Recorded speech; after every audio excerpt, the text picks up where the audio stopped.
که ظالم مې جبه غوڅه کړه تېره شوه، توره یې څومره چې تېره شوه لا خوږه شوه. اوس که نري نو غوږونه دې خپل پرې کړي چې زما چغه لا سره شوه سړه نه شوه. زما د ننني پښتني غیرتمندې غونډې مشر ملک صاحب، د پاکستان نه راغلی زمونږ ګران ورور ملک ناصر شاه صاحب، په دریځ ناست د عوامي نیشنل پارټۍ مرکزي سینیر نایب صدر، د ریجن ریاض قائم مقام صدر صاحب، په پنډال کې ناست زما سره راغلي د ریاض نه د پارټۍ مرکزي او د ریجن مشرانو، او په تیره په دمام ریجن کې د ګوټ نه راغلي، او زینم سو علماء کرام د انبیاء وارثان ناست دي، ټولو ته په جمع السلام علیکم. ملګرو، سیاسي خبرې، د بابا په ژوند خبرې، په حالاتو خبرې وشوې. زه به لږې خبرې شاید چې تاسو ته د تقریر په شکل کې نه، نن د یو جرګې او زما او ستاسو یو ځای د تګ په حواله به حیثیت د پښتون یو څو خبرې به کوو، خو د ټولو نه وړاندې زه ستاسو سره د دې دمام ریجن په خاوره یو غیرتي رور د پاکستان مسلم لیگ صدر زما رور ملک حیات خان صاحب، د هغه سره راغلي ملګرو ته د خپل طرفه او ستاسو د دې سرخپوشو د طرفه د زړه د تله هرکلی ویم. ملګرو، یقینا من په دې لږ وخت کې په دمام ریجن کې خصوصا چې کوم بدلون ولیدو، د هغې بدلون اعتراف کول او د هغې بدلون له شاباسۍ ورکول دا یوازې زما اخلاقي ذمهواري نه بلکې زما تنظیمي ذمهواري هم ده، او زما سره د سعودي عرب په خاوره میشته هر قام پرست پښتون هغه تاسو له شاباسۍ درکوي، مبارکباد درکوي، او بیا زه د هغه پښتنو په وساطت ستاسو د یو خدمتګار په حیث ستاسو چې نوې کومې یونټې جوړې شوي د هغې ټولو ذمهوارو ته او د هغې سره په ریجن کې چې کوم عهدو کې ملګري اوزګار نه وو او هغه عهدې پوره شوي دي، هغه ملګرو ته د زړه د تله مبارکي ورکوم. ډېر خوشحاله یم دا ما چې کوم شعر وي نه که زما نه چا هر څو شهیدان کړي دي، نن هم په دیار غیر کې د دې مسافرۍ په دې ستړي ژوند کې زما ورور د شهیدانو د کورنۍ وارث پرویز خان دلته هم ځان ذمهوارۍ ته تړلی دی،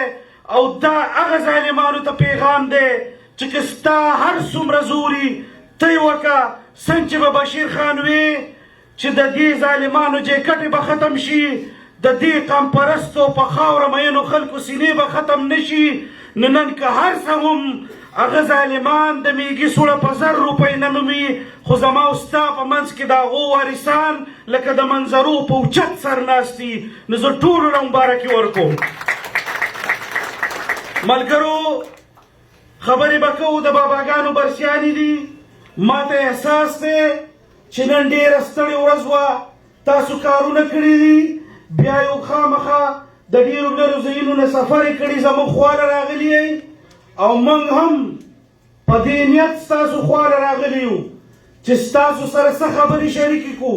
چې هغه ضروري ګڼو په حیثیت د دې قام د بچي، په حیثیت د دې قام د وګړي چې زما او ستا خاوره یوه ده، زما او ستا دود دستور یو دی، زما او ستا غمخادي یوه ده، زما او ستا فایده نقصان یو دی. نو نن موږ چې کوم د باچا خان بابا کلیزه لمانځو، نو په دې ورځ زه به هم ستاسو سره یو واده کوم او ستاسو نه به هم یو واده اخلم. ملګرو، د باچا خان بابا په ژوند څنګه چې ملک صاحب ووی خلکو پیچ بیانې کړي دي، کتابونه لیکلی شوي دي، په دې لږ وخت کې زما یقین نه راځي چې زه به د هغې یو پهلو بیان کړم، خو کم از کم زه دا یو خبره خامخا کولی شم چې باچا خان بابا د پښتنو دا ما چې کوم تعارف وکړو چې قام چې کوم یې د هغې ژبه یې وي، دود دستور یې وي، د هغې ثقافت یې وي، د هغې غمخادي یې وي، نو بابا راپاڅېدو او د دې قوم دپاره چې هغه کوم څه کړي دي، نو نن به زما د سعودي عرب په خاوره مې شته. هر پښتون ته دا سوالي او زما به ورسره د عوامي نیشنل پارټۍ د یو ذمهوار په حیث دا وعده وي چې که په دې خاوره څوک د لر دی که د بر دی،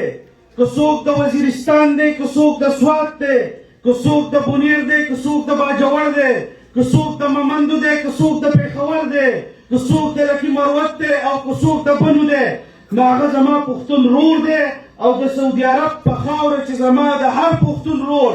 څه مسله وي هغه زما مسله ده او زما چې څه مسله ده هغه زما د دغې پښتون رور مسله ده. نو زما د سره دا وعده ده چې زه او زما سره ذمهوار د سعودي عرب د هر ریجن تنظیمونه، د هر ریجن د یونټو تنظیمونه، د عوامي نیشنل پارټۍ هر ورکر به ستاسو په غم په ښادۍ همداسې ولاړي څنګه چې په ماضي کې موږ ثابته کړې ده. موږ به دې ته نه ګورو چې څوک د کم سیاسي سوچ سره تعلق ساتي، څوک د کم سیاسي فکر سره تعلق ساتي، چې زما د قام بچی دی زما بچی دی او زه به هغه د ځان سره بوزم، زه به هغه ته غاړه بسته یم، د هغه هره مسله زما مسله ده او هم دغه وعده به ستاسو نه اخلم. ملګرو سیاست به هله کوو، زموږ ته د قام جنګ را په سر دی. زه په دې ننني ځای نه یوه خبره کوم، په وړه خوله ډېره لویه خبره ده، یاد ساتئ یاد ساتئ زما او ستا بادار بیا وږی شوی دی، یو ځل بیا منصوبه بندي کېږي. زما او ستا په خاوره خدای مکه یو ځل د تېرې نه خراب حالات را روان دي. ما او تا نن دې ته نه پرېږدي. مخکې کې نیشنل پارټي ټارګېټ وه، اول چې موږ څنګه وي چې که تاسو په خانانو غیرت ونه کړو بیا به عام خلک مري، همدقسې وشوه. موږ به وي که تاسو په پولیسو غیرت ونه کړو بیا به عام خلک مري، همدقسې وشوه. او نن درته هم د سعودي عرب په خاوره دا خبره کوم چې دوباره د منظم کېدو یو ډېر لوی پروګرام روان دی. که تاسو د فیروز شاه په اینه غیرت ونه کړو، که تاسو په وزیرستان کې چې نن کم بېګناه پښتانه وژلی کېږي د هغو په اینه غیرت ونه کړو، سوچ ونه کړو دې خبرو ته، یو نه شوئ، یو قام نه شوئ، یو موټی نه شوئ، نو خدای مکړه چې تاسو به د 2007 او 8 تاریخ هېر کړئ. د دې لپاره به راپاڅو که زموږ سره هر څه کېږي، دا زموږ ایمان دی. څنګه چې زموږ مشران وي چې موږ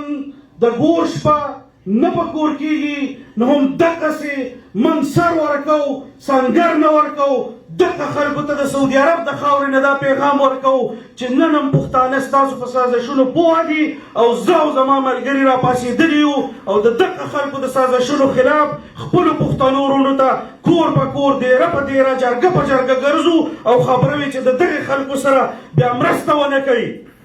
ملګرو زموږ مسله باچا خان بابا تشخیص کړی دی، زموږ مسله غربت دی او جهالت دی. موږ غریبانان ځکه یو چې موږ جاهلان یو، جاهلان په دې اساس چې موږ بې تعلیمه یو، او موږ بې تعلیمه ځکه یو چې موږ غریبانان یو. موږ به راپاڅو، بچو له به تعلیم ورکوو، خو د تعلیم سره سره شعور انتهایی ضروري دی او قامي شعور بیا انتهایی ضروري دی. تعلیم بغیر د تربیت نه د یو قام خونه ورانوي. څنګه چې تاسو ولیدو چې یو سړی راغی، زه راځم چې زما او ستا بابا عبدالولي خان دې ملک له موږ چې ورته قائد جمهوریت وایو د 1973 د آیین په شکل کې یو ډانچه ورکړه. دا ملک چې کوم یادېږي ملګرو، څنګه چې ملک صاحب وایي لږ به تاریخ وایو، د دې اولنی د مذهبي امور وزیر غیر مسلمه و.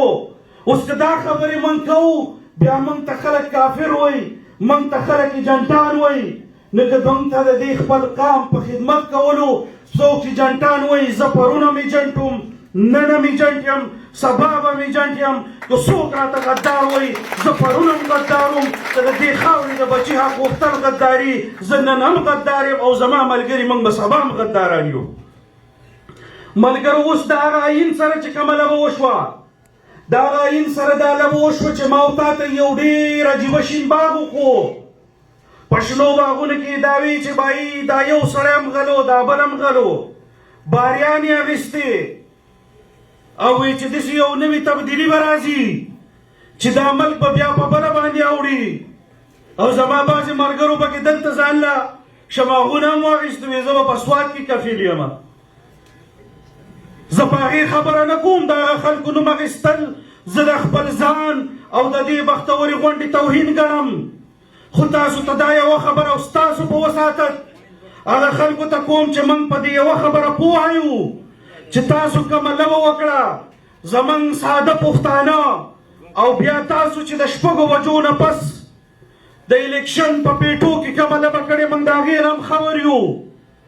او تاسو هغه چاله حکومت ورکو کوم چې تاسو د خپل ګوډاګۍ لکه چې څنګه په یو ویډیو کې تاسو به کتلي شادو خوشحاله ده چې زه ټرک چلوم د هغې په شا باندې فوجي صاحب ناستي سړی راوست شي ته یې کېنو دې سړي به وي چې یو روپۍ غلا وشي دومره عربه روپۍ لاړو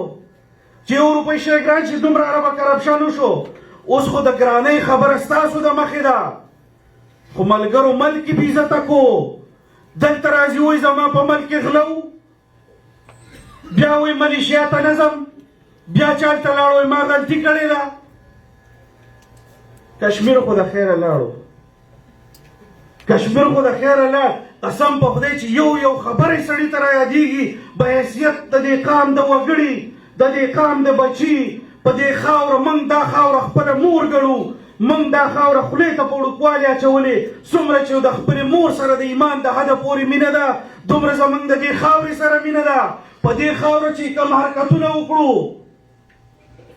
د نن نه څه ورځې مخکې په پاکستان امبیسۍ کې په کشمیر پروګرام و زما دلته سلاس ملګري دي زه هم غوښتی وم نو وایي چې د کشمیر ازادي او زموږ ذمهواري مای زما ذمهواري زما د وزیرستان مقبرې ښیي زما د سوات مقبرې ښیي زما د ممند مقبرې ښیي زما د پاړه چینار مقبرې ښیي زما د بونیر مقبرې د دې خبرې ګواه دي چې زما مشرانو تاسو له دغه ځایونو څه کړي دي خو نن تاسو د هغه مشرانو سره څه وکړو زما او ستا د ملک بادار چې کوم د 80% نه زیات بجټ اخیستو وي حساب کتاب به راسره رهېږي د دشمن سره جنګېږم بیا چې کله 15 کاله بعد دغه کشمیر لاړ شي زما د ملک وزیر خارجه اعلان وایي دا خبره په ریکارډ پرته ده وایي مودي د خدای نه یریږي که نه په مودي به د خدای عذاب راځي که نه یا نه به راز ویله چې عذاب ته دې پرېښودنه ده په اربونو روپۍ دې څه وړې او بل طرف ته زما او ستا پښتون رور چا دهشتګرد کو په ایمان یې ووایه په دې حال کې ناست خلک څومره پې پوهه او چې دهشتګرد یې کو پړم زه او مړم زه نو بیا یې د هغې نه پس زه یې د الله عذاب ته پرې نه ښودم په ما یې په ماټر ګولو حملې کړي په ما یې په جټ تیارو بمبارۍ کړي دي ملګرو دا خبرې به عرضي طور جذباتي زه قطعا ستاسو د جذباتو سره څه کول نه غواړم خو دا یو خپل پیغام خامخا د دې عظیمو باباګانو د برسۍ په وخت در رسوم چې که موږ د عوامي نیشنل پارټۍ خلک سیاست کوو زموږ نه دا چرته نه دي هیر سبا د اجمل خټک بابا د مرګ ورځ د لتلي نه دی الله دې وبخي د هغه یادول زما فرض دي زما او ستا خټک بابا چې د عوامي نیشنل پارټۍ 10 کاله صدر پاتې شوی جنرال سیکرټري پاتې شوی د سنټ ممبر پاتې شوی د قومي اسمبلۍ ممبر پاتې شوی د څو کمیټیانو مشر پاتې شوی خو چې وفات شو الله دې وبخي 2 کمرې د خټو کور یې و 2 کمرې ملګرو موږ خو که سیاست کوو موږ یې د خدمت او د ایمان په جذبه کوو او د دې قام بچی خپل بچی ګڼو دا خاوره خپله مور ګڼو او دا خپله ذمهواري او فرض او حق ګڼو څنګه چې په موږ د خپل بچي د خپل خور مور د عزت دپاره دیارې غیر ته راغلي او د هغې دپاره مزدوري فرض ده همدقسې د دې قام د هر وګړي د هر بچي د روښانه سباون دپاره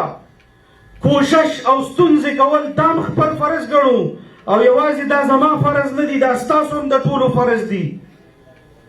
تش دا نه چې موږ راجمع شو تقریرونه وشو او خبره ختمه شوه او لاړو کې به نو په دې خبرو به یوازې سوچ وکړو او چې زموږ سره څه شوي دي خو شوي دي خو د دې نه پس چې کم از کم موږ چاله دا موقع ورنه کړو چې دوباره زموږ سره داسې یو لغه وشي یو خبره یادېږي زموږ مصیبت دا دی چې موږ تاریخ نه وایو زموږ نه خپل ماضي ډېر زر هېرېږي په کراچۍ کې بشیر جان الله دې ژوندی لري زموږ د سن جنرال سیکرټري په ټاک شو کې ناست دی یو بیبي ورغلې وه دغې بدلون له اوس بیا واپس پیپلز پارټۍ له تلې وی په تاریخ کې په اول ځل موږ خپل وزیران په کرپشن ویستل نو جان لا ورته وی مصیبت دا دی چې ستاسو دپاره تاریخ د 2013 نه پس دی د دې نه مخکې لا چې وي ستا د وزیراعلی چې دی دا عوامي نیشنل پارټۍ د خپل حکومت نه په کرپشن ویستی و ملګرو زما خبرې به قطعا دا نه وي چې زه ستاسو جذباتي کړم زما خبرې دا دي چې نن لاړ شئ کور کښېنئ په دې خبرو سوچ وکئ دا خلک لیونی نه دی چې یو د ریاض نه را روانېږي بل د مدینې نه را روانېږي او په تېره تېره ستاسو د سعودي عرب پښتنو ته یوازې زما او ستا د عوامي نیشنل پارټۍ د سعودي عرب د خلکو نه زما او ستا د ملي رهبر اسفندیار ولي خان سترګې دي نن به په دې ځای هغه زموږ سره ناست و خو په ملک کې د داسې کمبختو حکومت دی د داسې کمبختو حکومت دی چې په امبیسیانو کې هم د اپوزیشن د خلکو کار نه کیږي او اسفندیار خان خو بیا ګناه دا کړی دی چې دې ټول وی ډالر یې اخیستي او کرپشن یې کړی دی نو چې دې کله هغه نیب جوړ کړو هغه شی اوس بند کړی دی او چې یوه کومه بله را یادېږي هغه د راجا امیر زمان خبره وی هغه څنګه مثال وي چې یو سړی و د هغه نه وي شرم نومو شرم مړو نو خیرن چې نومو خیرن مړو نو وي د پلار نه شرم نومو خلک به راتلو وي خیرن مړ دی خوري خیرن مړ دی نه ورته خفه کېږه به خوري وي چې شرم ژوندی دي چې نور شل خیرنه به راوړي که خیرن ژوندی شل شرمونه به راوړي چې یو شرم یې ادې بل را یېری بل را یادېږي د خدای تعالی بني ادمو په دې خاوره باندې چې دې کم د اکاونټیبلټي په نوم د نیب په نوم کومه اداره وشرموله اوس چې ستا په ملک کې زما او ستا دا پاک دامنه خلک څه وایي چې د 50 کروړو روپو نه کم چا کرپشن کړی یو کم 50 کروړه 99 لکه 99 زره 99 روپۍ کرپشن کول حلال شو دې ته به نیب غاږ نه کوي څه شو هغه خلک اوس په دې ټایم کې ملګرو زه ینم زه پوهېږم چې دوه قسمه خلک د دغې خلکو سره تلي وو یو هغه خلک وو چې یقینا د دې خپلې خاورې سره مخلص وو د دې خپل وطن سره مخلص وو نو هغې چې دا د بدلون چغه ولیده هغې دا غوښته چې زما بچی دې ښه دي اباد دي سوکاله نه دې مسلم لیګ وکړه او نه پیپل پارټۍ وکړه دا خلک به راشي او هغه شی به وکړي نو چې نن دې خلکو دا 150 شرمونه وشرمول نو هغه خلک واپس را روان دی او په دې خلکو دا دومره شرمونه ځکه زما او ستا بادار وشرمول چې سیاست بدنام کي چې ووایي چې نه مشرف چې نه نواز شریف ښه نه زرداري ښه نه عمران خان ښه دی خو نن پکې زه اورم بعضې یاران وایي کوم چې ډیکلیر غدار دی مشرف وایي هغه ښه چې خلک ووایي چې فوجي ښه دی چې ما او تعالی بیا دغه یار حکومت کوي چې په 18 کپنو باندې خپل پاکستان چلی د پاکستان د ټولو نه لوی 18 کپنوی دا خبره په ریکارډ ده هغه خلکو زه سیاسي ورکر یم سیاسي خبرې له راځم زموږ په ملک کې چې کومو خلکو سیاست نه کوه هغوی سیاست ته راټېلوال هغو له یو خوب ورکو او هغه خوب یې وله داسې چکناچور کړو د خدای په حکم چې زما په خیال چې لکه د وړو به یې مومي نه اوس هغه کې دوه قسمه خلک دی یو هغه خلک دی چې هغه واپس راځي سیاسي پارټیانو نه هغه پوه شو په دې خبره دلته بیا زما او ستا به حیثیت د سیاسي ورکر انتهایي لویه ذمهواري جوړېږي موږ به دغسې خلکو له ځای ورکوو موږ به دغسې خلکو له عزت ورکوو موږ به دغسې خلک د ځان ملګري کوو چې سبا په موږ څوک داسې لبه ونه کړي بل قسم هغه خلک وو ملګرو قرآن شریف چې نازل شوی د قیامت د ورځې پورې به عالمان ناست دي چې وایي صم بکم عمي فهم لا یرجعون داسې ده کاڼه دي او ړانده دي یاران هېڅ نه دي قسم په خدای چې داسې داسې خبرې لیکي وایي که دا وشي زه بیا هم ملګری نو دغه زما په خیال چې هغه د دې آیات په مناسبه هغه خبره ده ملګرو خبرې راغونډوم موږ په سعودي عرب کې مشته پښتانه به کښېنو جرګه کېږو به سلا به کوو او دې نتیجې ته به ځان رسوو چې زموږ د قام سره مخکې کومې لبې شوي دي نن زما او ستا د مشر زما او ستا نه کمه تمه ده موږ به د هغه په دې تمه پوره خېږو انشاءالله هغه را روان دی سبا د شپې به مدینې منورې ته مشر را رسي اسفندیار خان بیا به عمره کوي که خیر ریاض ته به راځي را روان جمعرات به په ریاض کې انشاءالله د باباګانو برسي مشر به خبرې کوي زما د طرفه زما د ملګرو د طرفه تاسو ټولو ملګرو ته په دغې جلسه کې زموږ سره د ګډون دعوت دی یقینا موږ به کمزوري یو شاید ستاسو به هغه عزت ونه کړی شو چې کوم ستاسو حق دی خو تاسو به په حیثیت د دې قام د وګړي راځئ چې د مشر خبرې واورئ چونکې د هغه ستاسو نه یو تمه ده ستاسو مینې راوستی دی بیمار هم دی خو د هغې باوجود راځي تاسو له او بیا په اخره کې د خپلې ماتې ګوډې خبرو راغونډولو نه مخکې که زما په دې خبرو د چا ملګري احساساتو ته ټیس رسېدلی معذرت دې کوم ستاسو دې دومره انتهایی منظم پروګرام جوړولو باندې تاسو د دمام ریجن مشرانو له د یونټو ملګرو له مبارکباد در کوم او که کله موږ یو شو نو بیا د خټک صاحب هغه شعر دی موږ به د بادار په سترګو کې سترګې اچوو او هغه ته به وایو چې خاوره که زما ده نو اختیار به هم زمای دلته لار به هم زمای او دلته کار به هم زمای رور منم حق منم برخه دې خواږه واخلي خو دا منلی نشم چې دی پلار به هم زمای ډېره مننه